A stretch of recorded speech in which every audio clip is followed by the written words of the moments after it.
everybody, and welcome to the True Crime Squad. This is Katie Weaver. I'm here with my sister, co host, and partner in crime, Kristi Brower. Hello. Hello. Hey, everybody. How's it going? It's going well. Dawning on me that it's the first week of December and I don't have very long to get a whole lot of stuff done. Yeah, But other than that, good. Good, good. excellent. Yeah, I know. Christmas is coming fast. Yes, it is. It's crazy. I'm actually in pretty good shape this year. We're doing the thing that we've talked about doing lots of years and never do, and that's giving all three of our kids a rather large gift, mostly. And so, Nice. because of that, it's cut way back on my shopping. Nice. That's Scott very loves nice. this. I don't, but they're going to, so I have to quit making it Well, about there you me. go. It's not about you. This is their Christmas. Not about me at all. Yeah. But yeah, we're doing okay. We're getting there. I hope you guys are good. I hope everybody had a good Thanksgiving. We obviously missed Yes. the live last night because we had the Sarah Boone sentencing yesterday. So we Mm-hmm. counted that as our show yesterday because that was a 3 hour event. And as you Yeah. know, or you probably know, Sarah was sentenced to life in prison. My God, if the judge wasn't going to give her life before she yapped this time, he had no choice after. That was the That most was, disgusting display of arrogance and narcissistic bullshit I have ever seen. man, And I've watched Lori Vallow and Chad Daybell's trials. This was that goes unbelievable. absolutely. She gave Lori Vallow and Robert Tejas a run for their money She in the really most did. terrible things you could possibly say. Oh my God. How could you ever think that she wouldn't be a risk to hurt other people in the community? Hmm. That other people aren't at a risk of major danger from her. Absolutely. God Almighty. That Absolutely. whole forgiving. She forgave the Torres family. She forgave George, Hmm. the guy she murdered. She forgave For him, a laundry list of things he did to her, which was really fascinating because supposedly. she listed, yeah, all kinds of injuries he gave her that the defense never provided any evidence of medical treatment for, like a broken orbital socket and other things. Yeah, things Yes. that were like, oh, that would have definitely been in those gigantic pictures Hmm. the defense put out. Are Yeah. we talking about Sarah Boone? Yes, we are. Yeah. Yeah. Well, and essentially that, and don't worry, there will be one more song. We'll get it out tomorrow night. That Oh there my had to be a Lord. sentencing song for Sarah, and boy, did she give us some fodder to do it. Yeah.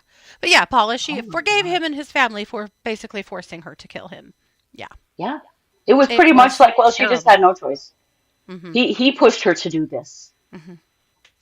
I'm like, lady, you had all the resources in that situation. If you didn't want him in your life, you didn't have to have him in your life. Hmm. She made choice time and time again to keep him Yep. in her life, even after violating civil protection orders and shit. And I mean, Hmm. George didn't even have a car or a phone. Hmm. Like, Or a bank she account. could have dropped him off at his mom's house and left and changed the locks and never seen him again without a problem. Yep. Yeah. Right, Yeah. Tom. George was definitely the true victim in that situation. Yep. So prison, Sarah, is exactly where you belong. There Oh is my an God. account on Twitter called Sarah Boone, who is basically somebody who's just had a blast running all over Twitter, pretending to be Sarah and defending themselves, facetiously, and they're actually pretty funny. But I noticed that yesterday they liked our post about her being convicted, so that cracked me up. Sarah Boone appreciated that. Yes. Yeah. So Well, thank you, Sarah Boone, whoever you are. and I'm sorry to the Torres family that you had to sit and listen to that. I Oh. honestly, y'all have some impressive self-control to Hmm. sit and listen to that bullshit without an outburst. I don't think I I could have done it. I don't know how you I can wanted to have stand an up. outburst and I wasn't even there, you Right? know?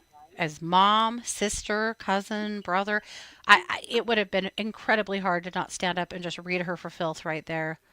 Uh, Right. yeah, awful. So anyway, that was yesterday.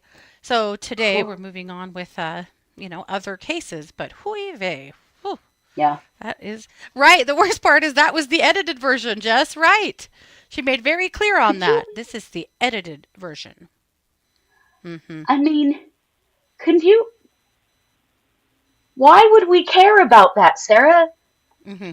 Why? Like, I it's think the that most was for her narcissistic attorney's. bullshit. Mm-hmm. I think that Maybe was it for her was. attorney's benefit. Yeah. Like, this was the toned down version. Well, she said this was the tip of the iceberg of what she wanted to say. The tip of the tip. And somehow that she's still gonna say was the Mm-hmm. other thing that she implied. And I'm like, Mm-hmm. you're going to prison for life. What do you think? When do you think you're going to get to say anything, lady? Mm-hmm. And one more time, let's just review the fact that Sarah's now going to prison for life. She was offered a plea deal of 15 years, and she's already served 4. Yeah. She could have been out shortly. She could have been out in like 8, probably, with that Mm-hmm. 15-year sentence. Yep. Like, come on. Yep. Insane. The worst. The worst. Yeah. So glad that's over. Oh Not my God. surprised at Yeah. all for it to I go don't down the ever way want to it have to did. listen to her again, ever. Mm-hmm. Yep. Disgusting. But what a feckin' idiot that she didn't take that plea deal. Whew. That was some Yeah. serious arrogance right there. Yeah. Well, we've got a lot on our docket today. Yes, we do. I've got a case that's going to blow your freaking mind. You've already heard part of this case, but the rest of it's going to just prepare yourselves. But before that, Christy, you Hmm. also have a missing persons update that shall blow us out of the water. Yeah.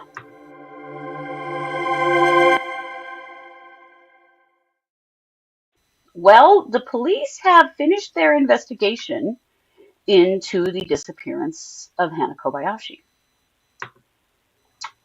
And the thing is, Hannah's not really missing. Nope. She's voluntarily missing. Mm-hmm. They finally, the police in LA, they've been looking for her. Her father went to LA after looking for her for 2 weeks. He took his own life. I mean, this has been a dramatic thing where she sent some scary text messages and, she was supposed to be flying from Hawaii to LAX to New York.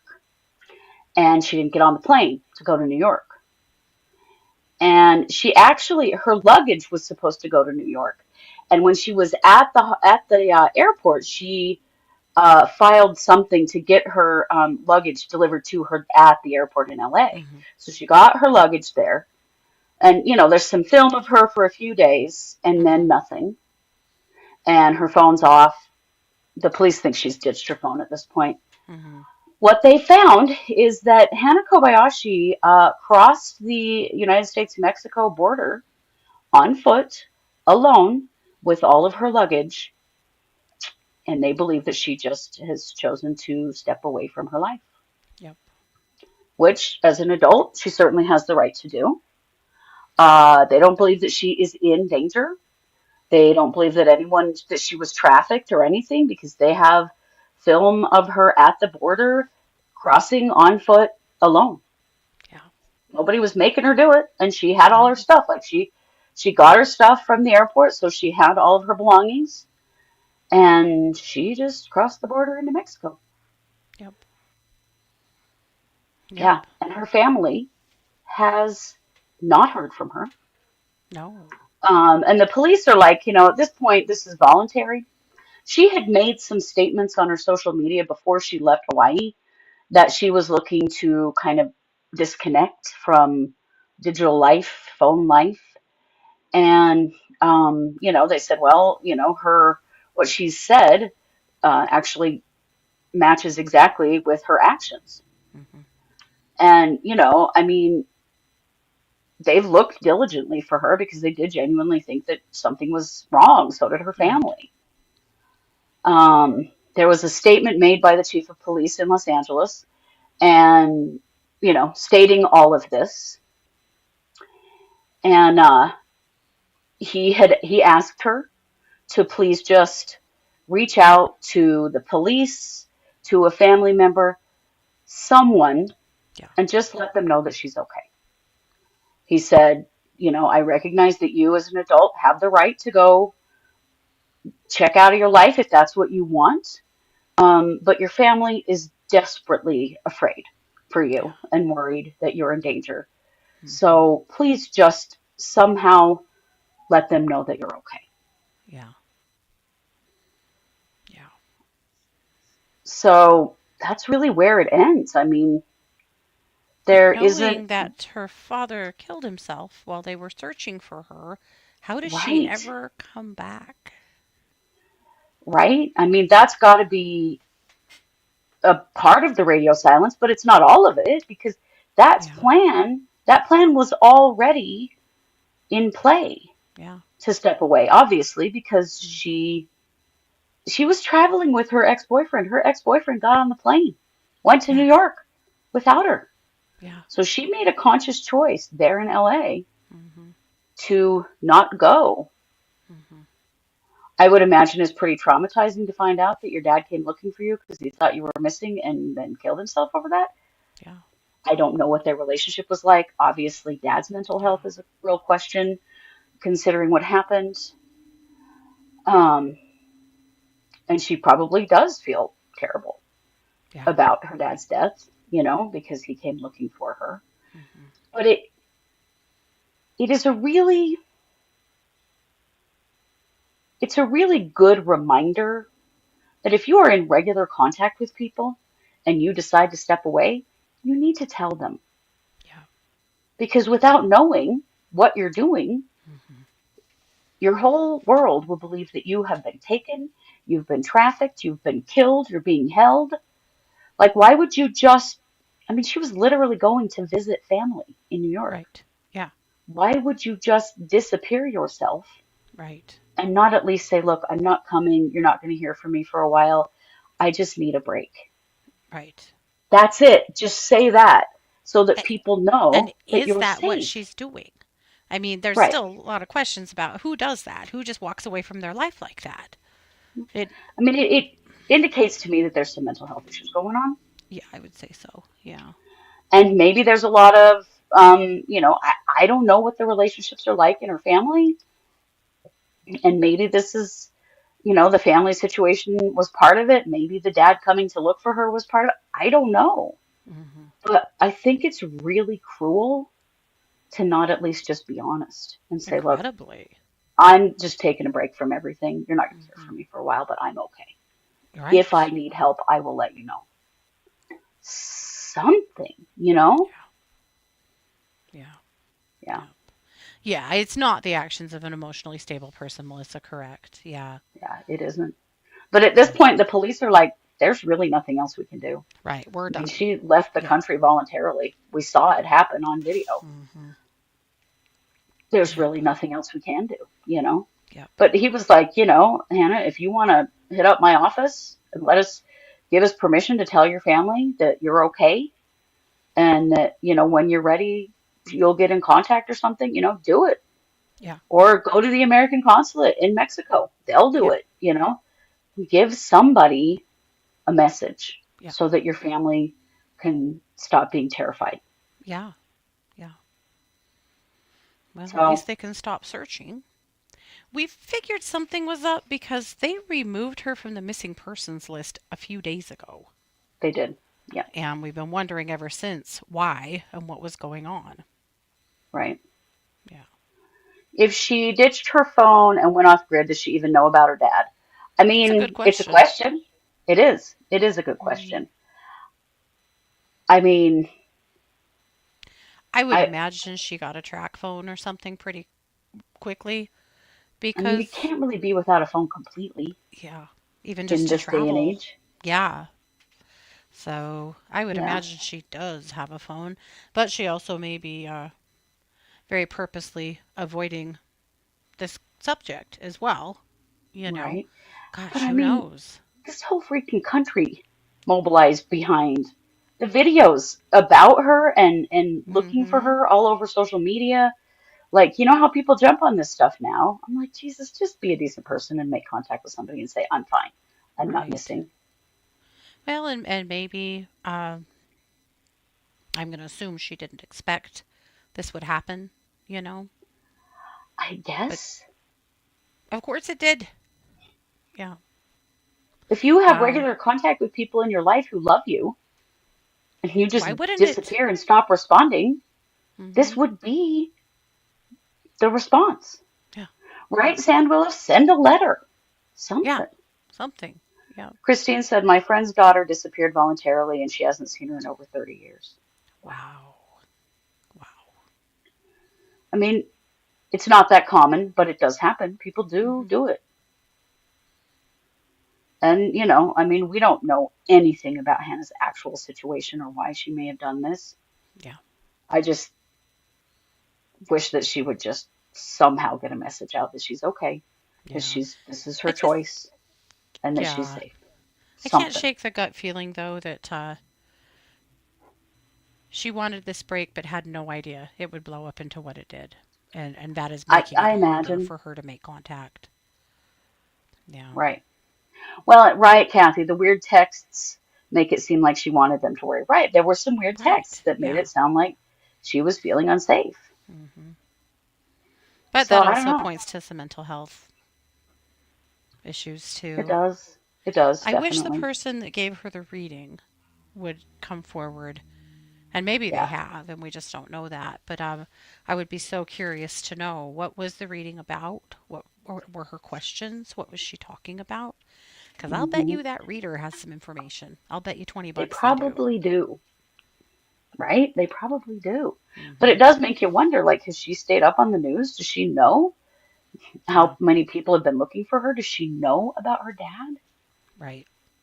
But maybe that's why she's not coming forward. I mean, that's just so fucking heartbreaking Hmm. Yeah. what happened with him. The authorities are saying absolutely 100% it was a suicide. Hmm. He died from multiple blunt force trauma injuries, which makes me think he jumped off from a Something. parking garage or a building or something. Hmm. The specifics I have not seen other than that. Yeah. Yeah. It does seem planned in Hmm. some ways. In other ways, it doesn't. Well, because she checked her luggage, but she was traveling with someone else and checked her Hmm. luggage to go all the way to New York Yeah. and then changed that when she got to LA Hmm. and somehow separated herself from her travel companion, Yeah. too. Yeah, I don't know. It's confusing as hell.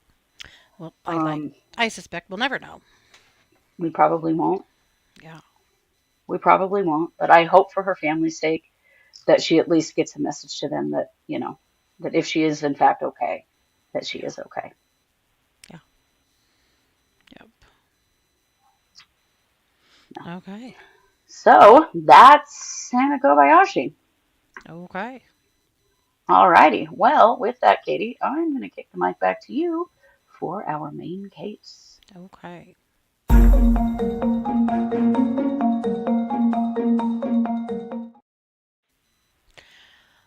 Well, this bloated bag of mayonnaise left out in the sun too long is Robert Ugh, Golubski. God. We've covered Robert Golubski before. I'm actually going to go back to the beginning because there's a lot to say about Robert. So And freaking much. you have to kind of take in the breadth of all of it in order to really understand the what's and whys here. Hmm. Uh, Robert was a law enforcement officer in Kansas City on the Kansas side for decades, 4 decades. And Robert has had a slew of allegations against him. He's been retired since 2010. He's had a huge slew of allegations of sexual misconduct, of discrimination, of human rights violations, even of being a serial killer. And I'm going to tell you why. So I want to give big props to The Root. The Root is an online magazine that has covered him extensively, and Michael Harriot, sorry, particularly, who has been the reporter that has covered this case extensively. And a lot of what I'm giving you today comes directly from an article that he wrote in The Root called A Criminal Injustice: How a City Ignored the Rape, Murder, and Terrorism of Black Women for 4 Decades. And there's a link to this article as well as a few others in our show notes. So, unfortunately, I cannot give this to you in a completely linear story because it isn't. So, It's, bear with me while we jump around in time a I little will get bit. the red string and the push pins because we're going to need them. Yes, yes. I'm going to go clear back in the beginning to 1978. In 1978, witnesses testified that Golubski hit 41-year-old Kenneth Borg with a nightstick during a call about a civil disturbance.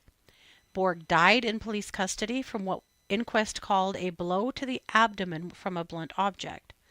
My Golubski God. was later cleared when officers testified he hit him in the chest, not the abdomen. Oh, for God's sake. That's where it started. Ugh. Let's see. Sorry, I do have a lot of notes. Nope, it was that one.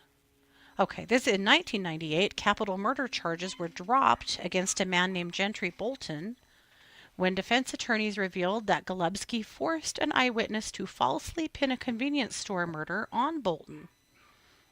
Oh, According to a court filing from McIntyre's attorneys, Golubski coerced Irene Bradley to name Bolton as the customer's killer by holding her in custody and refusing to let her leave until she made the false identification. wow. Months later, an eyewitness told Golubski that Bolton was not the shooter, but Golubski suppressed the exculpatory statement from the prosecution and Bolton's defense attorney. It came out only after the trial court ordered a production of complete copies of the police file based on obvious Brady violations. That's just a couple of times where we My see God. him doing things. And this was in 1998, and he remained a cop until 2010. Right. Like, how the hell? But that is the tiniest, tiniest drop in the bucket. Hmm. Tiniest drop in the bucket. So let's go backwards to 1994. In 1994, two men, Donnell Quinn and Donald Ewing, were shot and killed while they sat in a car in the Quindaro Park area, or Quindaro Park area. The Quindaro Park neighborhood is the area where most of these crimes happened, or most of these situations happened, and it's where Golubski was active as an officer. So this happened in 1994. So again, we have Donnell Quinn and Donald Ewing, who were shot and killed when they sat in a car. The killer fled the scene. There were three women who saw something: Ruby Mitchell, Stacy Quinn, and Nico Quinn. Golubski was the lead homicide investigator at the time, and he immediately had a suspect. Within hours, he had a suspect, a 17-year-old named Lamont McIntyre. He brought Mitchell in to identify him. This is Ruby Mitchell. To identify him as the perp. Unfortunately, Ruby Mitchell at the time was coerced into saying that yes, Lamont McIntyre is the person who committed the crime. Again? The district attorney who prosecuted this case is a woman named Tara Moorhead. And Tara Moorhead was involved in a secret romantic relationship with the judge, who is named Dexter Burdett. So already we have a huge problem here because the DA Right. is in a relationship with the judge. And apparently that went on for quite some time. And there were a lot of issues stemming from their relationship and him, you know, educating her or, being the judge on her cases. So just put that in your pocket for now. Okay. This goes to trial in 1994.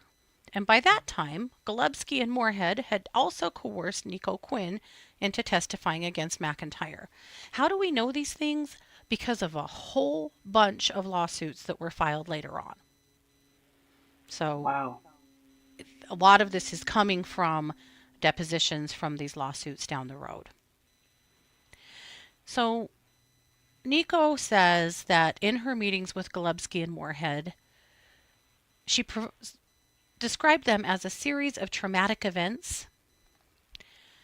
She Ooh. said, Golubski, two detectives, and Tara Moorhead showed up at my door. I wasn't home. They told my aunt and cousin, who was living with me at the time, to tell me that I needed to get in touch with her, and if I did not contact her sooner than later, she was going to take my kids from me and I'd never see them again. That was the first threat she made. Oh no. I don't have a clue what's going on outside that's got these dogs so stirred up. Hold on. Katie mutes herself to yell at her dogs to shut up. Oh my God, I don't know what's going on out there. They can be quiet all day until I start a show, and then it's on. Okay, so at this point, Nico Quinn is scared to death that she could lose her children. That was the first threat. Mm. They also ended up getting her into housing and paying for it. Oh boy.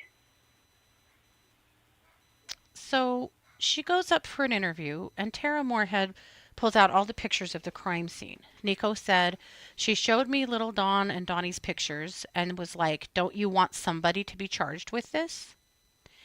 She said it was pictures of these men with their whole face blown off. Oh God.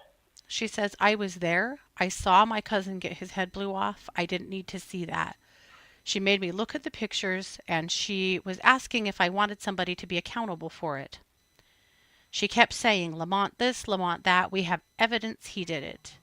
But Nico knew that Lamont didn't do it because she knew who did do it. She had seen the person who did it and she knew Mm-hmm. it wasn't Lamont. But they promised financial compensation and to help get her into housing, which they did do. And That threatened to was take her children. that detail was never disclosed in his trial. They never disclosed the fact that they helped her get into housing and were paying for it. They bribed her. So Ruby Mitchell also had similar threats and similar things happen to her, and she also said that they recognized the shooter as a guy named Lamont. In the amended motion for exoneration from 2016 for Lamont, it says Prosecutor Moorhead knew when she presented Nico Quinn's testimony that it was false. Not only did she know that it was false, she procured the testimony herself with threats and coercion. Moorhead then amplified the impact of Nico's testimony in closing. In closing, she said that Nico looked at those pictures and said, I'm positively sure number 3 is the one who I saw shoot into the car. Twice in court, she's testified under oath, pointed to this man right here and said he is the one I saw shoot into the car on April 15th, which was actually not true. In the deposition, the initial deposition, she had told him that she didn't think it was him. Mm. So before she testified, she had told Moorhead that she did not think that McIntyre was the man who shot her cousin. She said they had the wrong man. She said that the man that shot him didn't have as big of ears and wasn't as tall as McIntyre. Mm. So then, as they are getting ready to go to trial, they're sitting in a waiting room, and Golubski tells Nico that he wants her to dance on a table for him. And tells her that all these ways that he could make her life a lot easier. She said she's just laughing at him, but he keeps telling her he wants her to strip for him. She told her sister what she said, and she told Ew. her right in front of him, don't mess with him, he's the devil. Turns out the devil is a term that a lot of women in that area referred to him as Oh my God. for super good reason. She was 20 years old at the Yeah. time that this happened.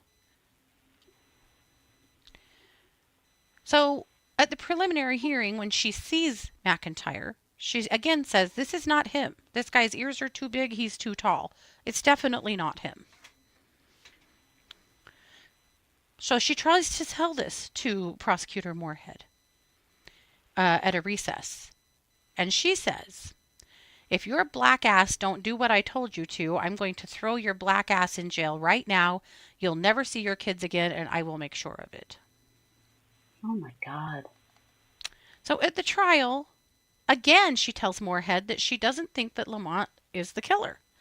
And after opening statements, she tells Moorhead again that Lamont is taller and has different facial features than the man who killed her cousin, and that she can't go through with this because it's not correct. He's not the guy.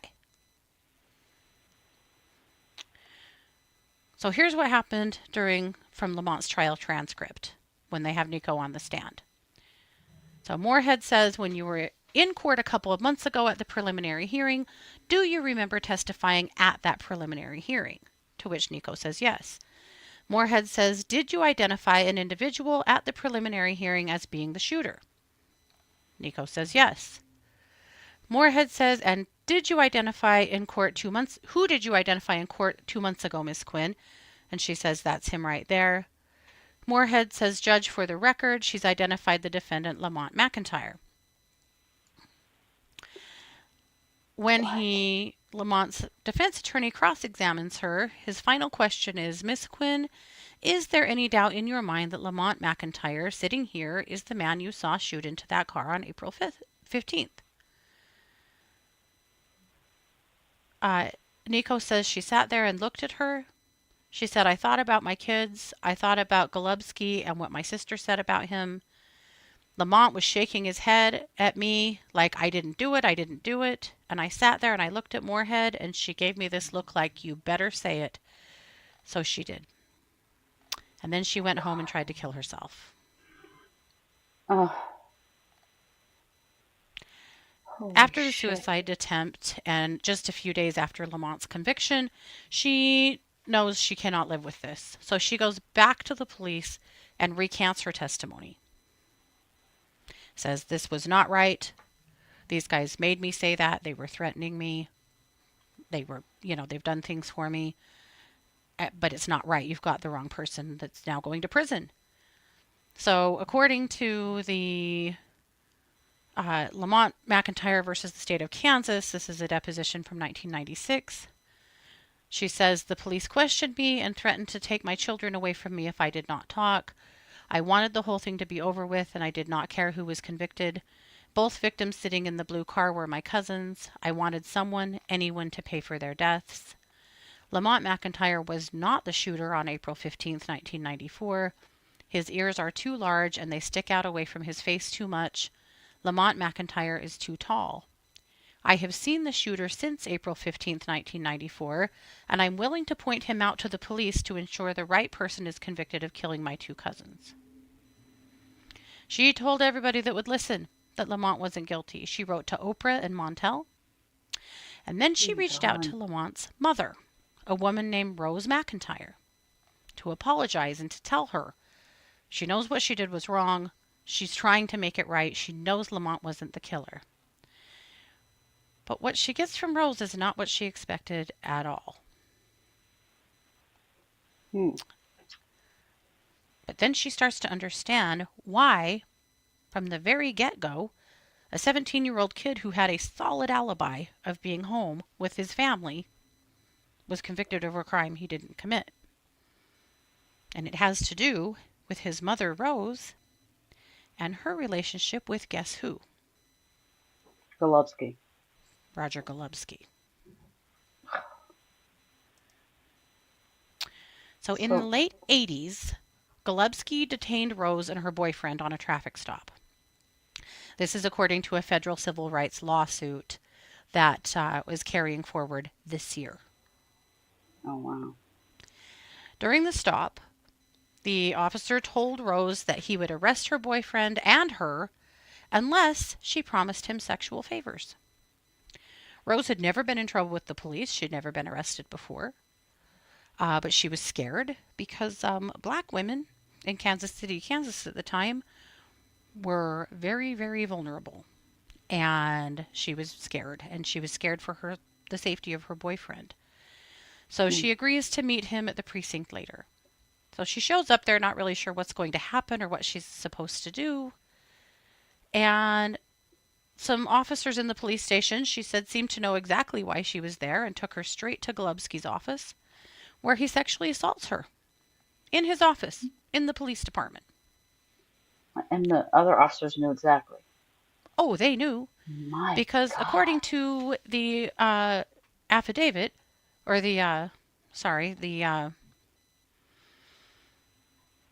court records.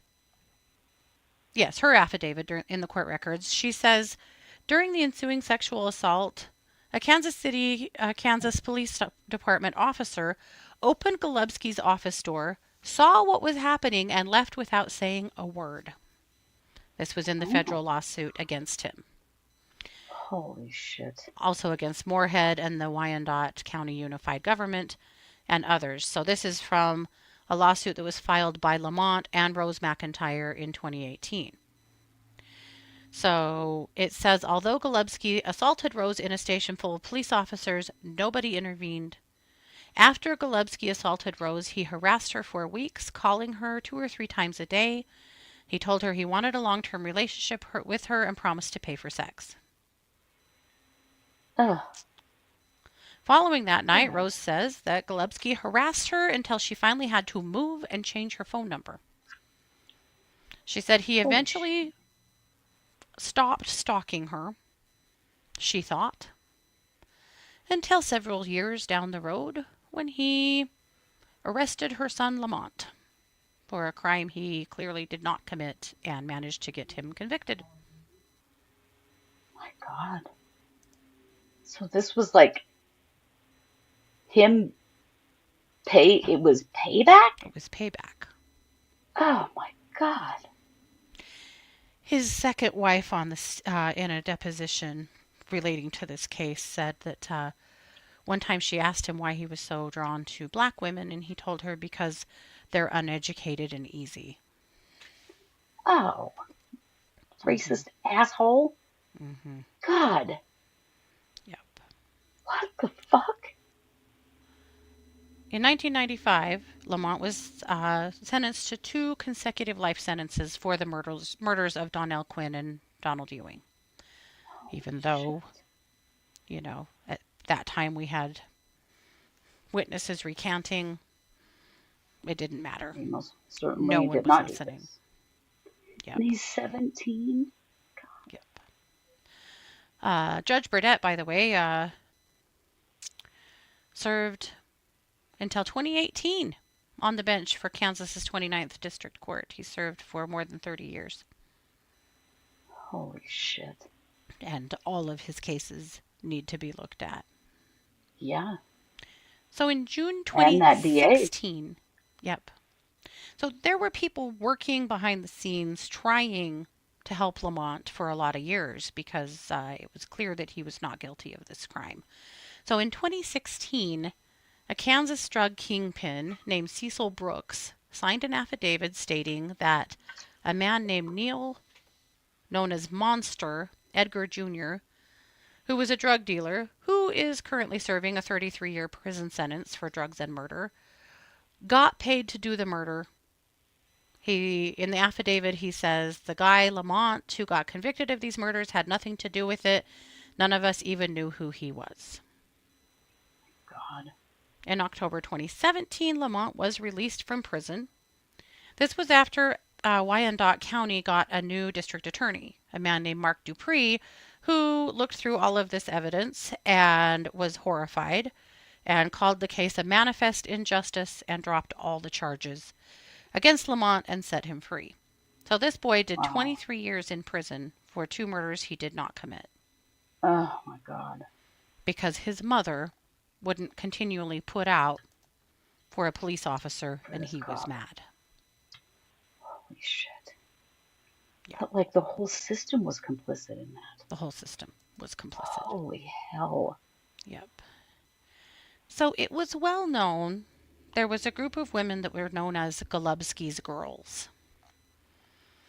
Oh. Golubski's girls were basically a network of young women in that same area of Kansas City that were addicted, that were struggling with homelessness, that were sex workers. And these were all women that Golubski kind of had under his thumb. He would use them as informants. He would intimidate them into testifying in various cases. He would threaten them. He was sexually assaulting literally all of them. And he was murdering them. Holy shit.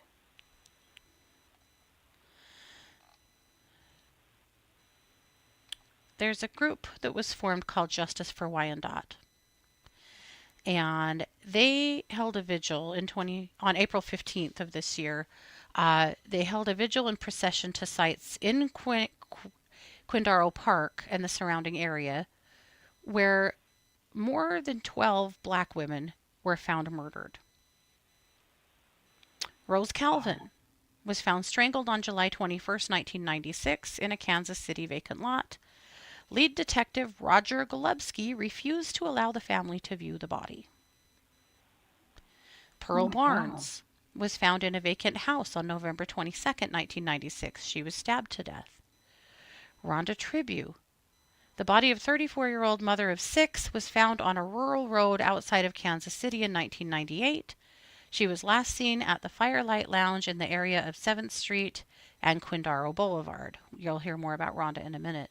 Monique Allen died after she was found stabbed in January 1998. Sandra Glover was discovered in an alley near Quindaro Park in March 1997. She was shot several times. Eliza Mitchie, February 3rd, 2004, she was found shot to death in Kansas. Vicki Hollenshed Dew. In June 2000, she was found outside a residence known to law enforcement as a drug house with 50 stab wounds, cuts, and incisions. Ayesha King and Stacy Wilson were found unconscious and shot multiple times. Wilson had recently been a witness to a double homicide that Golubski investigated. Mm. Most of these cases went completely unsolved. And according to the Root, they believe that there are at least 6 more that haven't been reported on. Oh my God.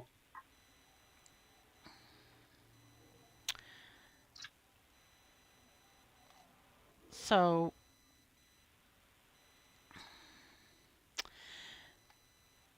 there was finally, on November 19th, 2020, Golubski had to sit for a deposition because of the McIntyre civil rights lawsuit. So they filed their lawsuit, Rose and her son. They filed a lawsuit in 2017, about a year after he was finally released from prison, against Golubski and, of course, the rest of the government in this Mm-hmm. municipality. So he sits for a deposition. He invoked his Fifth Amendment rights 559 times. Whoa.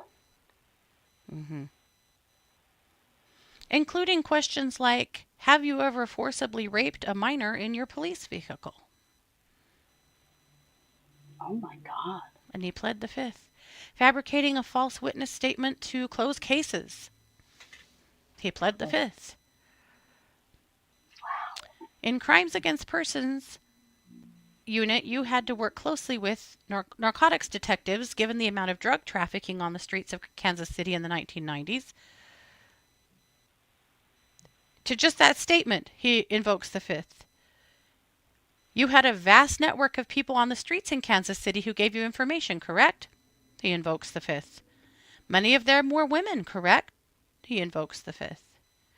You understand we're accusing you of raping women and coercing women into giving false testimony, some of the grossest acts of corruption a police officer can commit, right? You understand that as you sit here today. This isn't the first you're hearing of this. He invokes the fifth. It was the last time that he made any kind of on the record statement about all of these accusations, and it wasn't really a statement at all. Just 559 times he invoked the fifth. Rather than say, no, I didn't do those things, he Over the invokes the years, fifth. yeah, over the years, various former police officers and other people that worked with him have said that he was untouchable, that everybody knew what he was doing, but he closed cases. So there was also a lot of rumors that Well, and the he. fact that everybody knew just protected him because no one would dare tell because they'd be in trouble too. Hmm. Yep. Oh, for sure, for sure. Well, and one of the ways he was getting his money, because a lot of these women he was giving money to, he was giving drugs to. Some of them didn't mind so much his connection to them because he paid well. Uh, but then he also was making them do things like testify in cases against people for crimes that they didn't commit. God, Uh, he also was stealing drugs and money from crime scenes and then using those of drugs and money to further his own agenda. course he was. I mean, it was just he was running an organized crime ring through the Hmm. police department. Yep. So this is a statement from a judge's order around this lawsuit.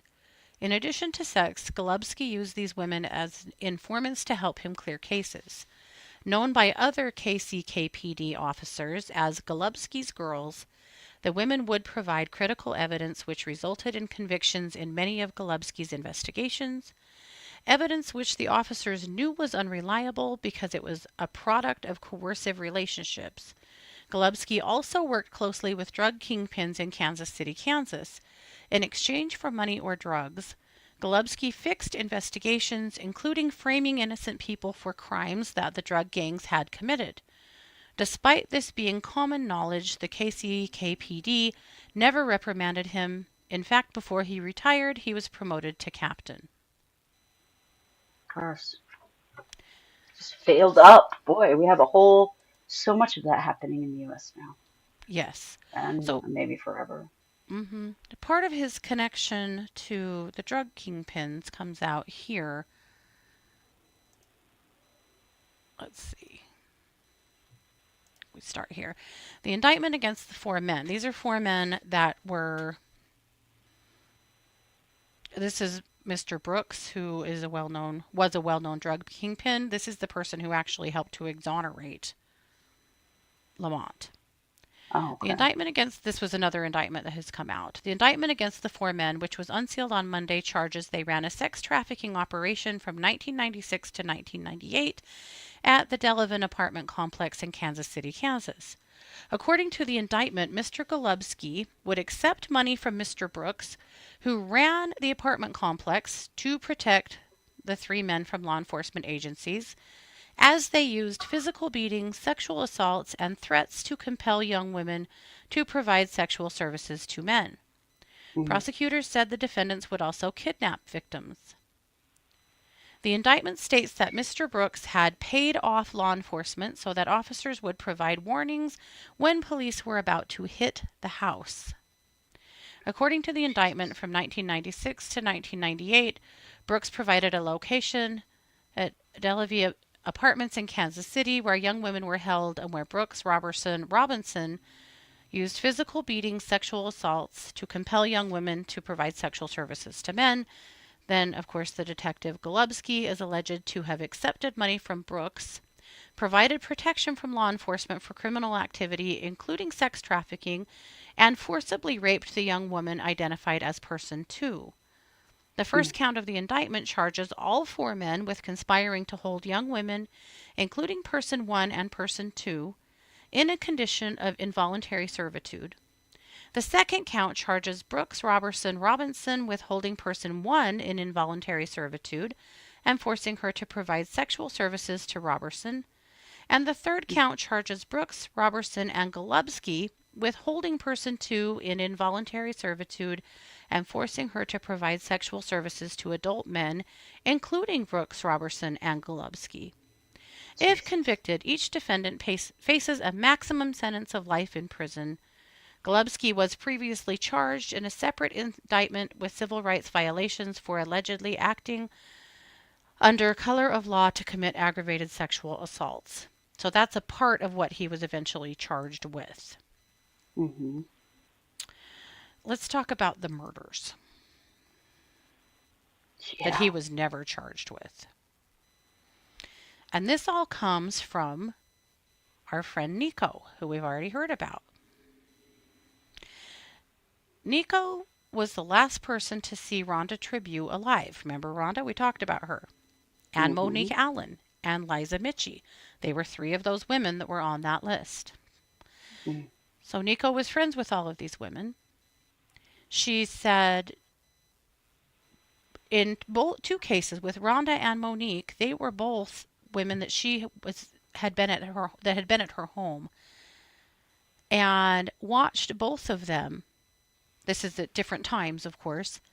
Get into Golubski's car and drive away, and both women were found dead the next day. Oh my God. Liza also left in a detective car, but she says she doesn't know if it was Roger Golubski because she didn't see his face, but it was very similar. So with Rhonda Tribute, Rhonda had been at her house. She had just loaned her a pair of jeans and put finger waves in her hair. They were sitting on the porch of Nico's home when they saw Golubski's car easing past her home. A few seconds later, Tribute left saying she was going to meet a friend who was coming to pick her up. And then she saw the car come back past, and Rhonda was in the car with Golubski. She was Oh found dead the next day. my God. Liza Mitchie left Nico's house in an unmarked car that she had seen Golubski drive in the past. But again, she says she can't say it was definitely him who picked Mitchie up because she didn't see his face. But she also was found dead the next day, and Monique Allen's death was very similar. My God.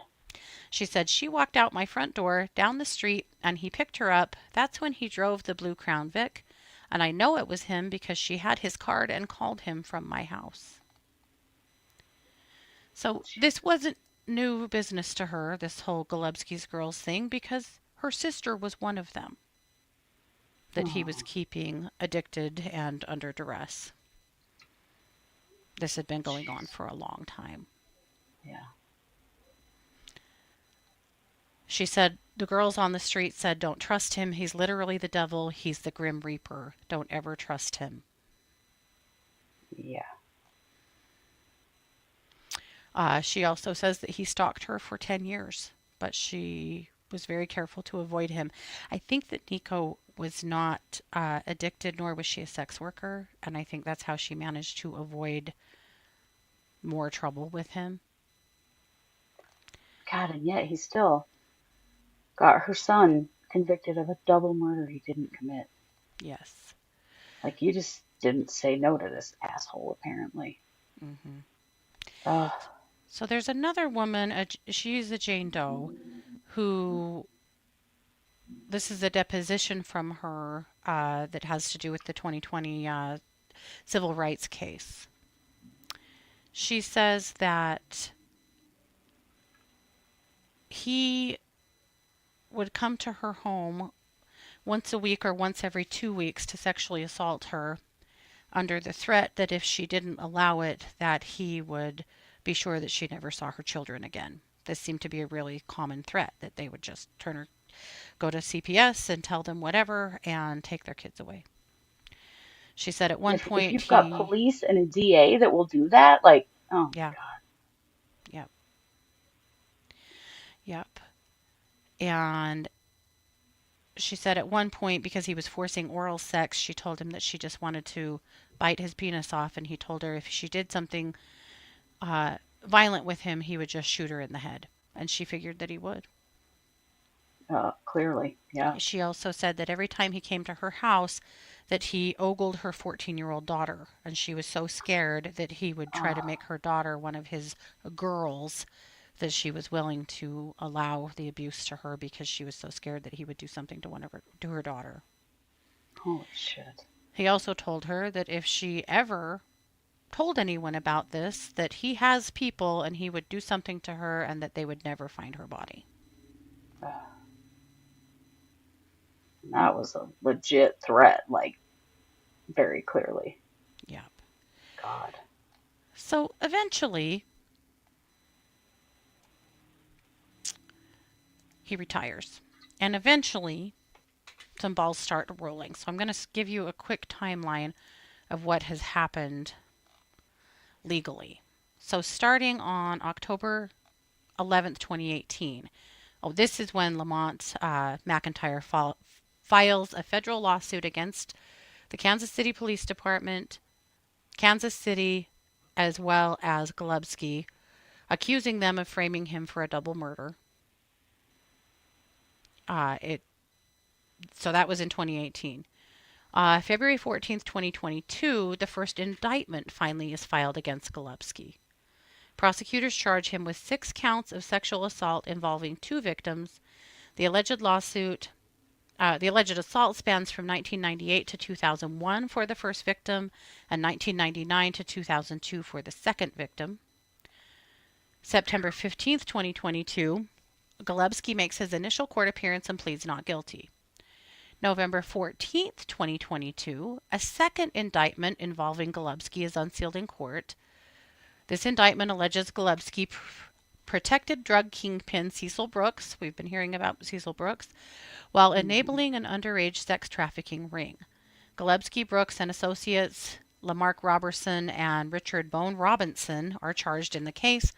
Golubski pleads not guilty. The charges stem from a civil rights and human trafficking investigation from the 1990s.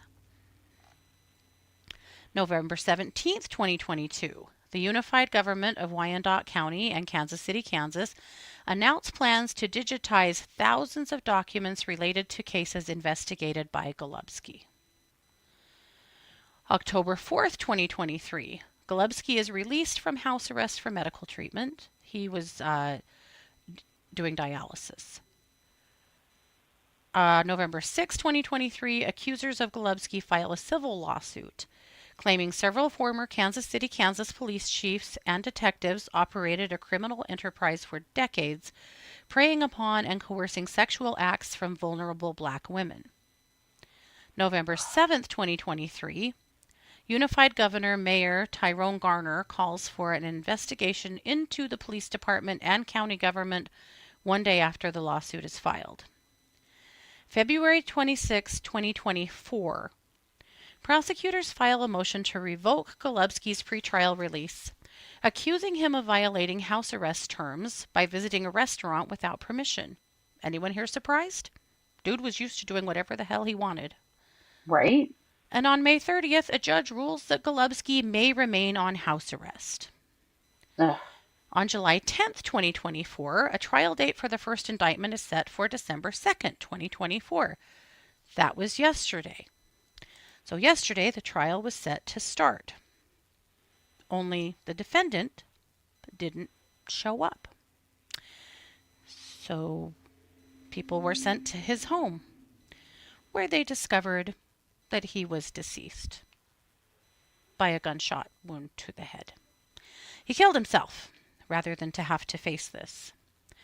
His attorney said that he was very distressed by all of the media coverage of this case. Oh, yeah, sure. And not just the reality finally coming down on him that he is no longer going to get away with this. Yep. What a So there's a fucker. lot of questions. The first of which is, how did he have a gun? Yeah, how did he have a gun? Whose gun is it, and where did it come from? Because the dude has been on house arrest for 4 years. Yeah. And Well, it's yet not like they ever made him follow any rules before, so they didn't. And when they should have revoked his house arrest because he was breaking the rules, they chose not to because they didn't want to deal with the fact that he was on dialysis. And here we are.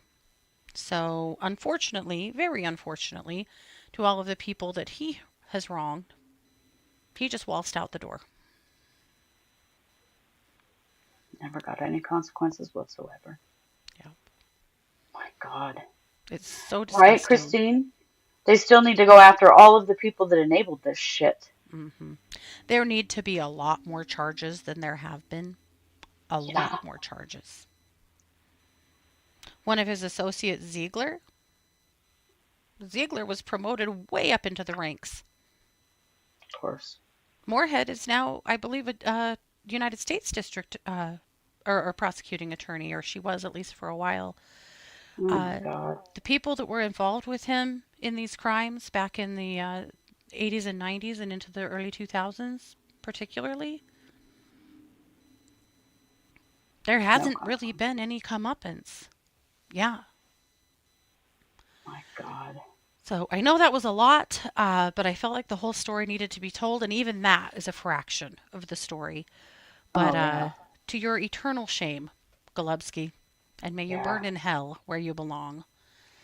But I Disgusting really asshole. hope that they continue to investigate these cases and they continue to investigate all involved, not just Golubski, I mean, all he had those so who, many enablers to be able to all get those, away with all of that shit, and for so long. There's hmm, so many other people yeah, involved. and the prosecutors who Yeah. coerced witnesses alongside of him to get convictions. All of them should go down. All of Yep. them. Absolutely. It just makes me sick. I What you wonder if they'll had ever at be that able to time, actually tie him to those murders. I don't know. All God. of that time when who he was primarily targeting were very vulnerable, mostly quite young black women. It just makes me sick. And the fact that he totally got away with it because nobody gave a fucking care about it. It's This was just how it was. disgusting. Just how it was. God. And again, that is a fraction of the crimes that he committed. I'm sure of that. Of course. And the Like fact that if he was, that is all is if we know about that much shit, can you hmm, imagine yeah, how much else there is? yeah. But again, huge props to the root, and to Michael Harriot for his incredibly hard work on this case. Yes. Because these aren't stories that are being told nationally, are there? I No, would imagine that most of you have never even heard this dude's name. right? This But should be front honestly, page news. to the eternal shame of the Kansas City, Kansas Police Department as well. Holy shit. Yeah. Disgusting. Right. They had nowhere to go. They had no one to trust. Yeah. Yep. And everybody was complicit. They weren't safe. No. Yeah. God almighty. It, it enrages me. It breaks my heart. I hope things are a lot better now. I don't know that they are. I can't speak It to really makes that. me doubt it. I I, mean, if why this would they all was be? going on all that time, why wouldn't it just be there's a new Roger Golubski in town, you know? Right. Right. So I desperately hope it's better, but again, I'm with you. I don't know why it would be. So we'll see. Obviously the charges against him have all been released because he's dead. But some of the civil rights cases and the cases that are also against the other men, those will continue on. I would assume. I hope. But it makes me really sad for those who really needed to see some justice out of the trying of Roger Golubski. I can't even imagine how devastating and disgusted they are right now. Right? Yep. Jesus. Yep. Yeah, the way they treated after he retired is even more insulting. Absolutely. Absolutely. Kid gloves Wow. everywhere. And of course, he retired with a full benefits package, had been promoted to captain. Like, he had the world in the palm of his hand. But I mean, why are we even surprised about this? We're seeing this play out Yep. all over this country, Hmm. and Absolutely. zero consequences for men Yep. for their entire lives of, Yep. organized crime and sexual Hmm. abuse and horrific things that they just Yep. fail up and fail up and fail up until before you know it, I don't know, maybe they're the president of the United States. Yeah. We're a mess. We So are a disgusting. mess. Yes, that absolutely Wu Tang. The amount of generational trauma he left, Oh the my God. amount of lives that he ruined. Can you Yeah. imagine the amount of children he did separate from their mothers? Right. If that was a constant threat going around, then you know it was actually happening as well. Yeah, in a community that didn't need more generational trauma. Absolutely. Yeah. Oh, sure, dialysis can be done in jail. Absolutely. Absolutely. They were just protecting one of their own. Some more. Yeah. Well, I mean, at that point, they needed to protect him because that protected themselves. Yeah, You think about how many people that went to bat to protect him because they knew if he went down, they were going down too. absolutely. Yep.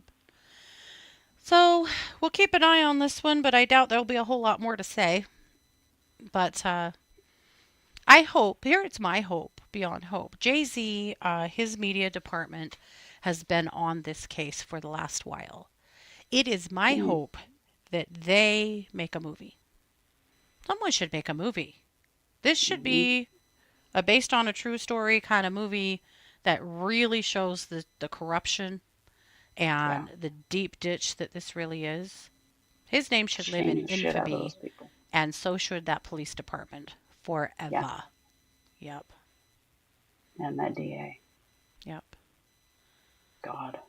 yep. If he left his pension, Disgusting. that's an interesting question. Did he leave his pension to anyone? He's had three ex wives. So maybe, I don't know if he has any children. Mm. Uh,